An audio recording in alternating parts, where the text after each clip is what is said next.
যেন খেলনার মতো টানাটানি করছে। কয়েক সেকেন্ডের মধ্যেই হেলিকপ্টারটা টাওয়ারের সাথে ধাক্কা খায়, তারপর বিশাল এক বিস্ফোরণে মুহূর্তে শেষ হয়ে যায়। গাছটা এত শক্তিশালী ছিল যে বেসের কয়েকটা অংশে আগুন ছড়িয়ে পড়ে। শুধু তাই না, তাদের পুরো সার্ভেলেন্স আর কমিউনিকেশন সিস্টেমও একদম ডাউন হয়ে যায়।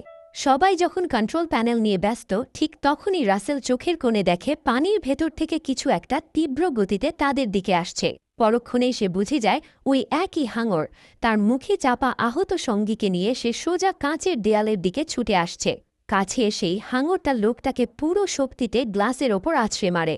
আর ঠিক পরের সেকেন্ডেই কাঁচে ফাটল ধরে যায়, যেন যে কোনো সময় সব ভেঙে পড়ে যাবে। মরতে থাকা সঙ্গী আর কাঁচে ফাটল দেখে সবার ভেতরের ভয় আরও ঘন হয়ে যায়। তারা ঠিক সরে যেতে যাচ্ছিল, এমন সময় আরেকটা দুর্ঘটনা সবকিছু উল্টে দেয়। সমুদ্রের পানি কাঁচ ভেঙে গর্জন করতে করতে ল্যাবের ভেতরে ঢুকে পড়ে। বরফ ঠান্ডা পানি যত বেশি করে ভেতরে ঢুকছে, ততই সবার বুক ধরভর করে উঠছে। এই জায়গায় এক সেকেন্ডও থাকলে মৃত্যু নিশ্চিত, সেটা সবাই বুঝে যায়। যান বাঁচাতে তারা দৌড়ে গিয়ে একটা সিক্রেট গেটে ভেতর ঢুকে পড়ে, কিন্তু বিপদ এখানেই থামে না। পানির চাপ এত ভয়ঙ্কর ছিল যে গেটটা বন্ধ করাই প্রায় অসম্ভব হয়ে যায়। কয়েকজন মিলে সর্বশক্তি দিয়ে ঠেলে টেনে শেষ পর্যন্ত কোনোভাবে গেটটা লক করে দেয়। এই মুহূর্তে অন্তত তারা বেঁচে আছে। কিন্তু আসল সমস্যা এখন শুরু। এত বড় ব্লাস্ট, তার ওপর ল্যাব ডুবে যাচ্ছে। এখন প্রশ্ন একটাই, এই ডিপ সি রিসার্চ বেস থেকে তারা বের হবে কিভাবে?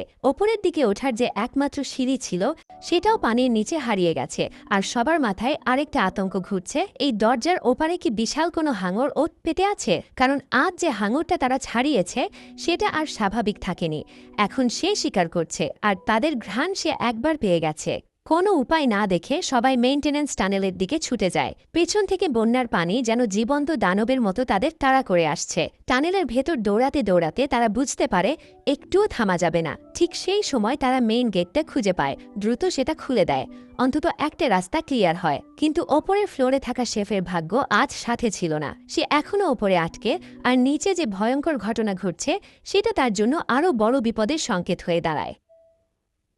এদিকে ওপরের ফ্লোরে শেফ একা, আর তার পেছনে নিঃশব্দে এগিয়ে আসছে একটা ছোট কিন্তু ভয়ঙ্কর হাঙর। শেফ ওটা দেখে একদম জমে যায়, মুখটা ভয়েই ফ্যাকাশে হয়ে ওঠে। সে আর পেছনে তাকায় না, শুধু প্রাণপণে দৌড়ে পালায়।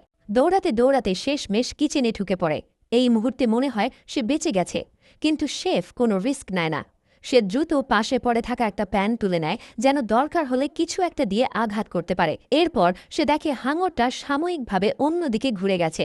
তখনই তার হাঁপাতে থাকা বুকটা একটু শান্ত হয়, কিন্তু সে জানে এখানে বেশি সময় দাঁড়িয়ে থাকা মানে বিপদ ডেকে আনা।